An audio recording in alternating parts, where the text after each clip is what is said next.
WordPress platform पे website बनाने के लिए आपको दो चीज़ों की ज़रूरत होती है। Number 1 is the domain, second number पे हमारे पास है जी होस्टिंग। ठीक है जी, तो इसके लिए जो है आप किसी भी होस्टिंग कंपनी से डोमेन और होस्टिंग ले सकते हैं। ठीक है जी, अब हमारे पास सवाल ये है कि क्या आप डिफरेंट कंपनी से डोमेन और होस्टिंग ले सकते हैं? जी बिल्कुल आप ले सकते हैं। फॉर एग्जांपल आपने फिक्सर होस्ट से डोमेन ले ली और ब्लू होस्ट से जो है आपने होस्टिंग ले ली। ठीक है जी, इसके बाद जो है नेक्स्ट स्टेप जो है हमने इनको लॉगिन कर लेना है।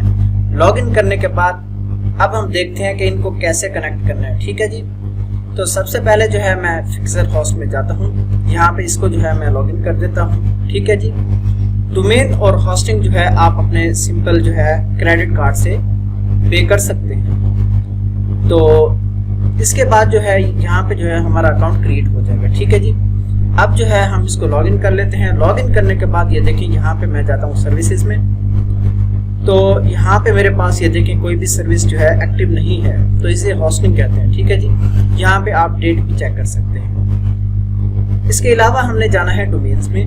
डोमेन्स में जाने के बाद ये देखिए मेरे पास जो है ये एक डोमेन जो है एक्टिव है, तो यहाँ पे हमारे पास जो है इसकी रजिस्ट्रेशन डेट, ठीक है जी, नेक्स्ट ड्यू डेट, तो ये सारी चीजें हम देख सकते हैं। ठीक है जी, तो जब आप डोमेन परचेज करते हैं तो आपको मिनिमम 1 साल के लिए परचेज करना होती है। ठीक है जी, इसके होते हैं जैसे 10 से 15 डॉलर के दरमियान जो आपको फीस जो है हर साल पे करनी होती है। डोमेन जो है तकरीबन आपको 30 डॉलर से लेकर 200 डॉलर के दरमियान जो है 1 साल में जो है उसकी कॉस्ट आती है। ठीक है जी, वो डिपेंड करता है कि आप कौन सी कंपनी से लेते हैं। तो अब हमने क्या करना है, डोमेन और होस्टिंग को जो है आपस में कनेक्ट करना है। तो यहाँ पे हम जाते हैं डोमेन की सेटिंग्स में। सेटिंग्स में जाने के बाद यहाँ पे देखें नेम सर्वर्स, यहाँ पे क्लिक करना है।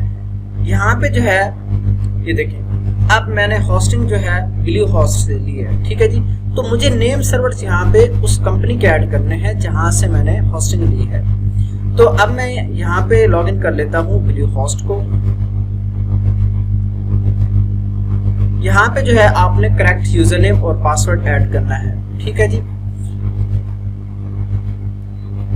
यहाँ पे मैं अपनी यूजर आईडी, इसके अलावा पासवर्ड, ये 2 चीजें ऐड करने के बाद नेक्स्ट के बटन पे क्लिक करके मैं इसको लॉगिन कर लेता हूँ। लॉगिन करने के बाद ये देखें जी ये ब्लू होस्ट को लॉगिन कर लिया है। ठीक है जी,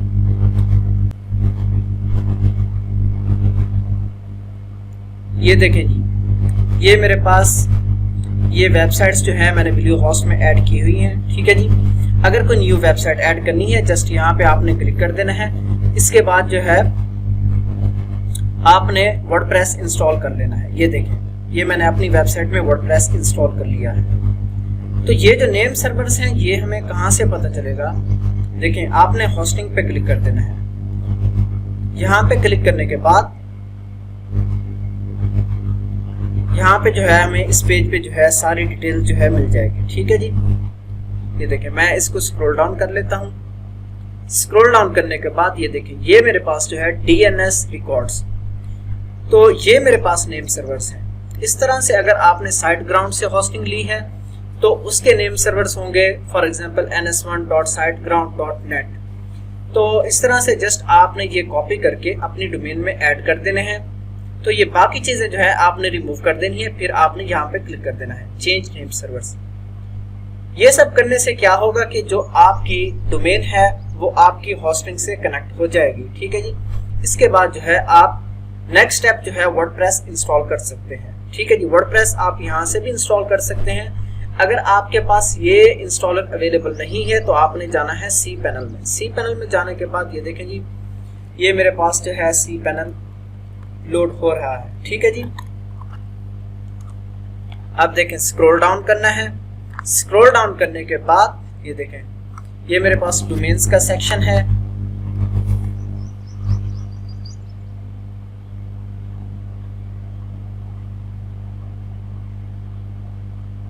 तो ये देखिए ये मेरे पास ये सारे डोमेन्स जो है ऐड की हुई है। ठीक है जी, फिर स्क्रॉल डाउन करना है आपने, फिर वर्डप्रेस पे क्लिक करना है। इसके बाद जो है आपने यहाँ पे इंस्टॉल नाउ बटन पे क्लिक कर देना है। यहाँ से जो है आपने वेबसाइट सेलेक्ट कर लेनी है, फॉर एग्जांपल इस तरीके से। यहाँ पे जो है आपने इसको HTTP सेलेक्ट कर लेना है। इसके बाद यहाँ पे आपने यूजर नेम, पासवर्ड, अपने ईमेल यहाँ पे ऐड कर देनी है। जो ईमेल आप ऐड करेंगे, फॉर एग्जांपल आप अपनी वेबसाइट का पासवर्ड भूल जाते हैं तो आप इस ईमेल से यानी कि रीसेट पासवर्ड लिंक लेके अपना न्यू पासवर्ड ऐड कर सकते हैं। यहाँ पे जो है आप अपना site name, site description add कर सकते हैं। फिर स्क्रॉल डाउन करना है, यहाँ से जो है आप कोई भी प्लगइन सिलेक्ट कर सकते हैं, ठीक है जी। फिर स्क्रॉल डाउन करना है, यहाँ पे अगेन आपने ईमेल ऐड कर देनी है, फिर इंस्टॉल बटन पे क्लिक कर देना है। इस तरह से जो है आप वर्डप्रेस इंस्टॉल कर सकते हैं, ठीक है जी। तो अब मैं आपको अपनी वेबसाइट चेक करा देता हूं। ये देखें जी, मेरे पास ये एक फ्रेश वेबसाइट है, ठीक है जी। इसमें वर्डप्रेस मैंने इंस्टॉल कर लिया है। अगर मैंने इसको लॉगिन करना है, मुझे /wp-admin ऐड कर देना है, फिर एंटर प्रेस करना है। एंटर प्रेस करने के बाद यहाँ पे मुझे करेक्ट यूजर नेम या ईमेल, इसके अलावा पासवर्ड ऐड करके लॉगिन के बटन पे क्लिक करना है। अगर आपको ये डिटेल याद नहीं है तो आप यहाँ पे लॉस्ट पासवर्ड पे क्लिक करके ईमेल अपनी ऐड करके ये जो है आप अपना पासवर्ड रीसेट कर सकते हैं, ठीक है जी। दूसरा मेथड ये है, जस्ट आपने जाना है इधर अपने होस्टिंग अकाउंट में, तो यहाँ पे ये देखें मेरे पास ये ऑप्शन आ रहा है एडिट साइट, ठीक है जी।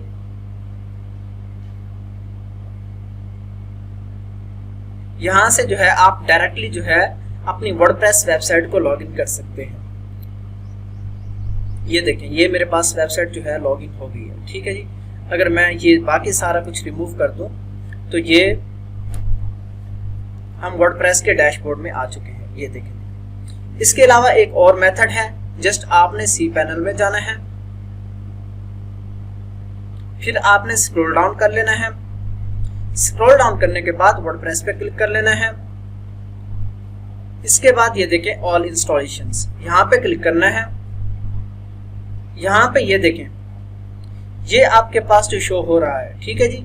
ये देखें लॉग इन एज एडमिन, तो यहाँ पे आप क्लिक करके डायरेक्टली अपनी वर्डप्रेस वेबसाइट को लॉगिन कर सकते हैं without adding user name and password.